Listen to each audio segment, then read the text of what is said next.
Hello, my friends. Hello, it's Matthew Street. Welcome to my channel. As always, I truly appreciate you being here, folks. Folks, time for another video. It's been a few days, so let's get rolling here. And folks, who remembers the old great comedy, Wayne's World? Well, I do. I mean, I love those two movies. First one I thought was a little better than the second one, but I still love them. Great, great, funny movies from that era. And there's always the funny line in it with Chris Farley, who's playing the bouncer at the door in the first movie. And Wayne and Garth go up to him and they say, "Hey, who's playing tonight at the venue? Who's rocking out tonight?"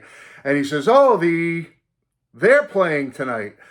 And Wayne says something like, "Hey, well, that's a pretty cool name. Are they any good?" And Chris Farley goes, "No, man, they suck. They're terrible." And so Wayne or Garth, one of them says, "Well, I guess it's not just a really clever name then. They're terrible." And I just always love that line. I always loved that was the name of the band. So I had to get a t-shirt that had that on it because it's just so funny. So anyway, folks, love that movie. But then it got me thinking. I said, well, let's talk about the actual Beatles. Are there anything, or is there anything, I should say, in the Beatles catalog or in the solo Beatles catalog that is truly, is there anything that's this? Do they suck? Do they have anything that really sucks? Okay. Well, I thought about it a little bit and I said, yeah, I'm going to show a few things to my audience out there and see what you all think. And you can write in the comments below and tell me, is there anything that would pertain to the Beatles being, and if you think so, solo or otherwise, I just would love to hear your opinion, okay? This isn't to rag on the Beatles or make fun of them. You know I love the Beatles. I mean, do I need to go through the whole dissertation again, how I've been a fan since I was age 3, and I love them, and they're all over the place, and I got memorabilia, and I'm a fanatic, and I'm a nut, and I'm a lunatic when it comes to the Beatles, so don't even talk to me about, oh, you're making fun of the Beatles. I'm not. I love the Beatles, okay?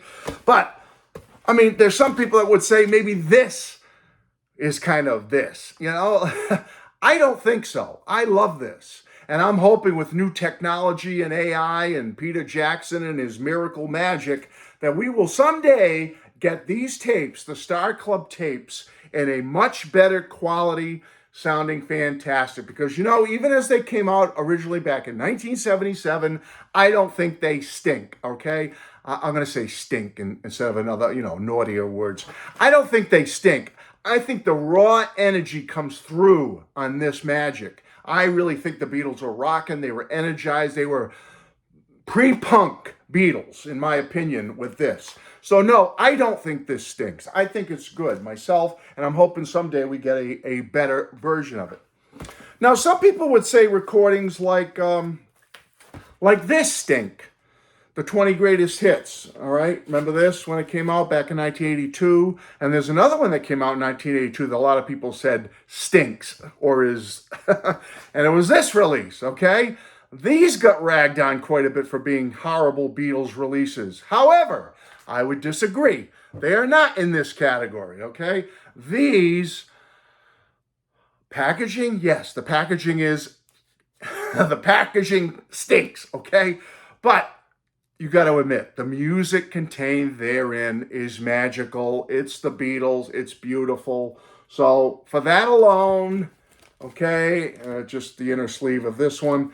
For that alone, the music, these are not, okay, these are good. All right. Packaging, yes, they stink. Terrible releases, unnecessary.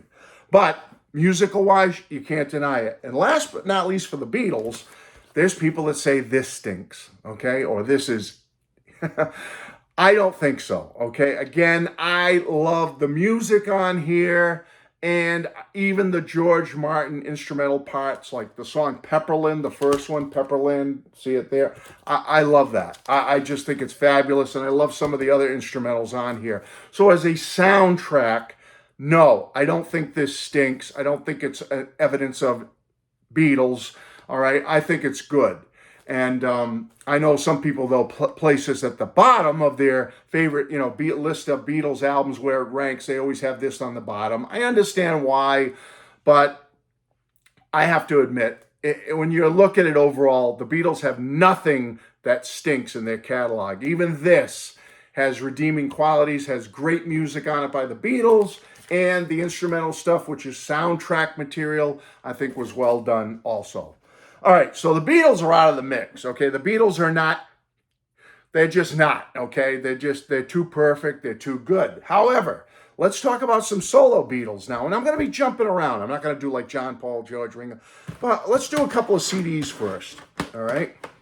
There are some people that would say this kind of stinks for Ringo, or this is Ringo. Not one of my favorite Ringo albums, and I'm not going to really go there. I don't listen to this much at all. There are a few good songs on it, but overall, it's probably one of my least favorite. But I won't go as far as to call it this, okay? It's just not something I listen to often. Now, you could make the case for George. I didn't even pull it out, but his electronic sounds or his Wonderwall music, you could say those are stinky. But it's a matter of taste, folks. There are times when I do get the mood to put on Wonderwall. Not so much electronic sounds, but Wonderwall, occasionally I'll throw it on as background music while I'm doing something. So, but there could be an argument made that it is this, okay? Some people call this Stinky Beatles, okay?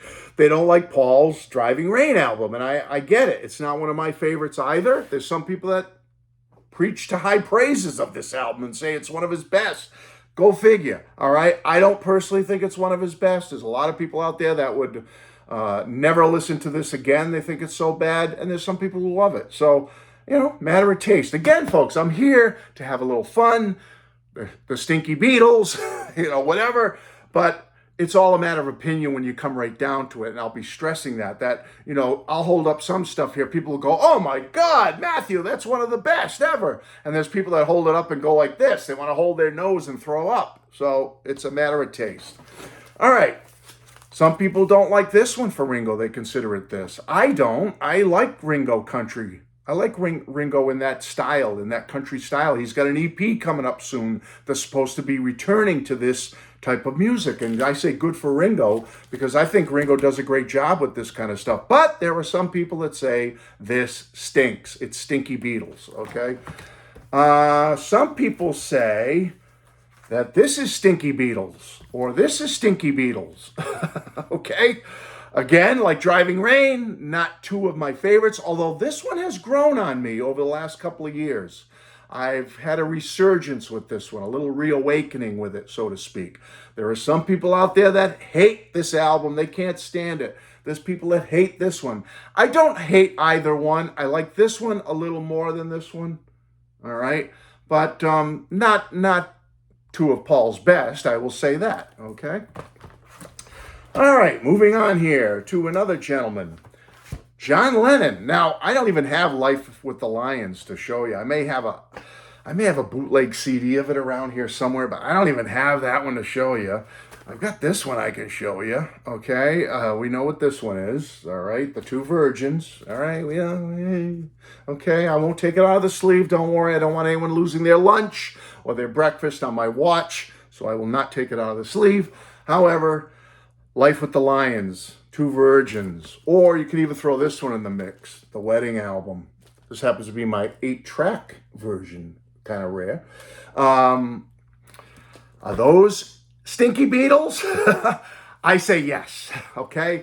Now, the purist out there could say, well, no, it's part of John's catalog. We need to have these albums. We need to be complete and have it all from John and know what his artistic meaning was and his spirituality of being a virgin or whatever, getting married. They're Stinky Beatles, in my opinion, okay? Not needed. They're not musical. They're fun at a party, though, for a laugh, especially this one, the part when they're going, John, Yoko, John, Yoko. Wow, that took a lot to write that track. Ooh, what songwriting there? But I'll tell you, it's a hell of a party player. You put that on at a party. People have had a few adult beverages, a couple of pops. People are getting a little loopy, getting a little silly at the cookout, at the late night get-together. Throw on that John and Yoko track, and woohoo! Watch the fun begin. All right. Now, some people would say this is Stinky Beatles, okay, on George's part. George only had like 10 studio albums. These are probably down near the bottom for me of his 10. But I can't say, like Ringo, I can't really say that there's something so stinky, so that I would throw it in the garbage, right? There's always something redeeming on Ringo's albums, even though a good chunk of it could be lousy. And the same with George. Are these two in my favorite category? Not at all. This one's got a few things on it I really like, and this has maybe 2 or 3 songs that I really enjoy. The rest is really, boy, tough to get through. But you be the judge. Is it Beatles or not? You be the judge. All right, a couple more to go here. I'll have a little fun. Some people call this to be Stinky Beatles, or this, or the Rupert Frog song by Paul to be Stinky Beatles. It's a matter of taste. I do sometimes like putting this on for that instrumental type background music. Not bad. I won't go as far as call that stinky. I think Rupert and the Frog song and We All Stand Together and all that good stuff. This is like an anniversary edition. I'm not going to pull it all out, but it's a cute song. It's a kid's song. There's nothing wrong with that. A couple more, we'll be out of here, folks. Are these Stinky Beatles? Maybe. This could be my least favorite Ringo album. I have to think about it. A couple of different ones. Postcards from Paradise really doesn't do it for me, but this one, anyway, you be the judge. Is it? Maybe, maybe not. All right. For some people, this is brilliant. This is genius. And other people, it's so. And last but not least, and this is one of the biggest debate of all with Lennon fans, and it's his Sometime in New York City album. Is this stinky? For some people, this stinks up the joint in more ways than one, in a lot of different ways. And for some people, they say, oh, no. There's a lot of goodness on here. This should get a reissue as a deluxe, super deluxe package. Why didn't they do it in 2022 for the 50th? Oh, they're all up in arms over it. I don't know, folks. I'm 50-50 on this one. There is some good material on here, but there's a lot of shite. All right, to be honest, a lot of shite on this one. And I'll just go with that. So that's it, folks. Quick video. Wanted to come out, have a little fun, create a little controversy with this group right here, the Stinky Beatles. All right, what do you think? Is there any Stinky Beatles? Could there be any Stinky Beatles? Or am I barking up the wrong tree here? And there's no Stinky Beatles. It's all wonderful. It's all great. It's all perfect. It's all beautiful. But if there is Stinky Beatles or this, tell me what it is. I want to hear. I want to know. What is stinky? What do you think is stinky? Did I hold up something here that's genius? Tell me. Or did I miss something stinky? Tell me the stinkiness that I missed. And I will go get the stinky and show you the stinkiness, okay? And we'll all be stinky and Stinky Beatles. Love you all. Bye-bye.